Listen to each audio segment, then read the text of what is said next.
Hello everyone, it's Old Guardian here.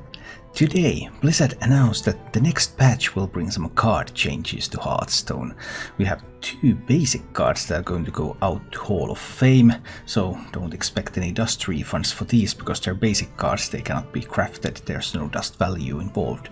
And we're going to get 10 new cards for the basic set and classic set to compensate for cards that have been moved to Hall of Fame over the years.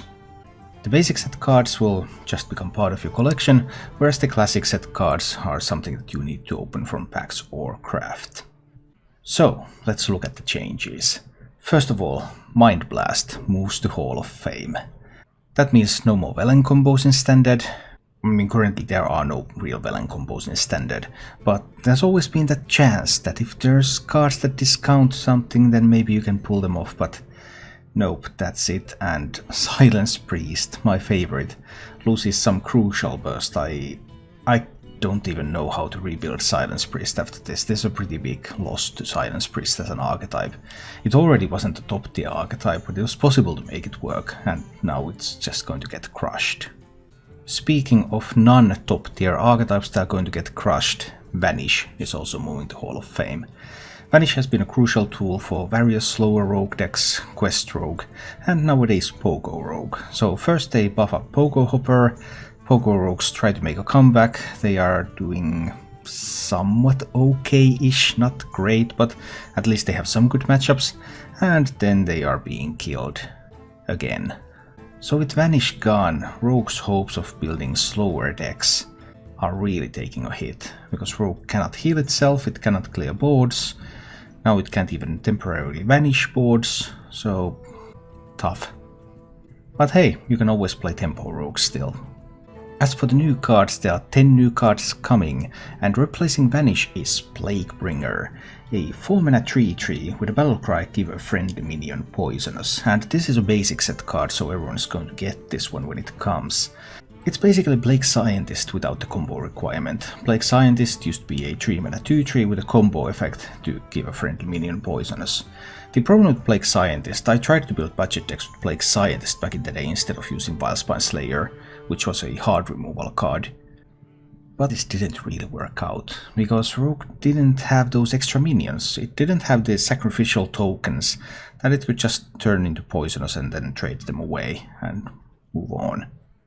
So, is something different now? Well, there are lackeys.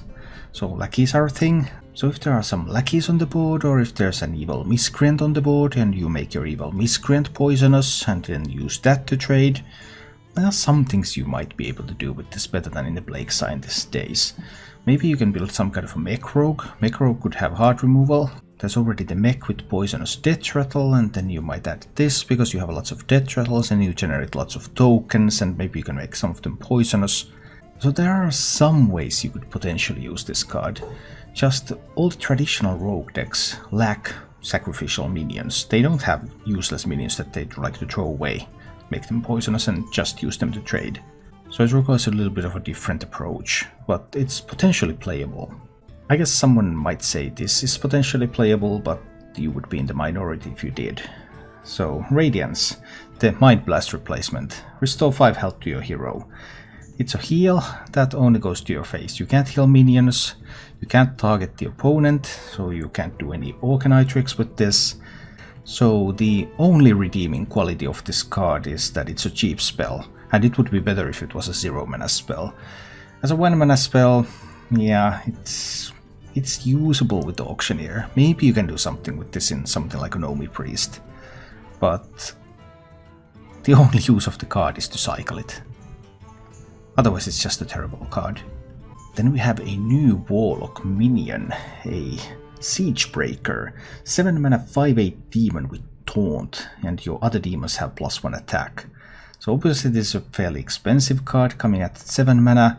Your other demons have +1 attack, so demon tribal synergies. It's also demon itself, so that's always interesting. Demon tribal is an interesting tribal that has seen occasional support and then they always take it away. But the problem with this kind of tribal is that this card is really conflicted. On the other hand, you would like to have a lot of demons on the board so that you can make use of this effect. But on the other hand, this card itself costs 7 mana. I do not play this in a zoo-like deck where you play lots of small demons. It has Taunt, which is an upside, but it's still really hard to see how you can put this in an actual deck. New Druid spell, Gift of the Wild, 8 mana. That's a stunning cost. Give your minions +2/+2 and Taunt. Well, Taunt is nice when you are talking about a late game card, so you don't just get killed on the backswing immediately. But +2/+2 for your minions for 8 mana. I mean, Druid can do so much better. So I don't really expect this card to see any play. New Paladin card is Righteousness. 5 mana, give your minions Divine Shield. Well, that's sweet if you intend to use them for trading. In the mid game you have already the board control, and now you want to use your minions to trade, except why on earth would you do that when if you play a deck like that, then you would already be killing your opponent. So this is probably pretty bad. I don't expect this to see play. New legendary card, Brightwing. 3 mana 3/2 dragon. Battlecry, add a random legendary minion to your hand, and it has a cute picture. Bonus points for the cute picture. Already loving it. And actually I am kind of loving it. It's a neutral dragon. It gives you some value for a reasonable sacrifice of stats. And there are not that many dragons around. So if you want to build a deck with dragon synergies, I predict this is going to see play in plenty of tier 3 decks. And they're going to be built with dragons in multiple classes, paladins, warriors. You can put this into a bunch of different dragon decks. It's not great, but it's a dragon. The other new legendary replacing Sylvanas or Ragnaros is High Inquisitor Whitemane. Neutral legendary 7 mana 6/8 with a battlecry, summon all friendly minions that died this turn. Summoning minions that have died during your turn is generally very much overvalued. Revenge of the Wild in Hunter, for example. We thought it might work out. It's a 2 mana spell, it's a really cheap spell, it's easy to bring back stuff and it doesn't work out. So why would the High Inquisitor Whitemane work out? Well, Whitemane has some advantages. It resurrects anything, not just beasts, and it's a neutral card, so you can put it in any class. So I don't expect there to be a single tier 1 deck that is going to run Whitemane, but I expect that Whitemane is also going to be something that's going to be experimented with in some tier 3 decks. And just because it's a neutral effect, neutral resurrect, so that's such a rare combination, there has got to be some way to make at least mediocre use out of this one. Another neutral, Baron Stable Hand, 7 mana 4/4, battlecry, summon a random beast. Well, the random beast pool is pretty terrible, because you can summon anything from a 1/1 to an 8/8 with charge. So you're really getting something wacky. And you're paying a very hefty price for that. And Ram Wrangler, even in Hunter, was kind of somewhat decent sometimes, but not really good enough. And this is way worse, so no go. Then we have the SI7 Infiltrator, a 4 mana 5/4. Hey, there's no stat penalty. Battlecry, destroy a random enemy secret. Alright, that's an anti-secret tech. It only beats individual secrets, so it's not very useful against the Christmas tree of a secret hunter. It's more like something against some mage decks that run just fewer secrets. If this was around back when Ice Block was a thing, this would have seen actual play.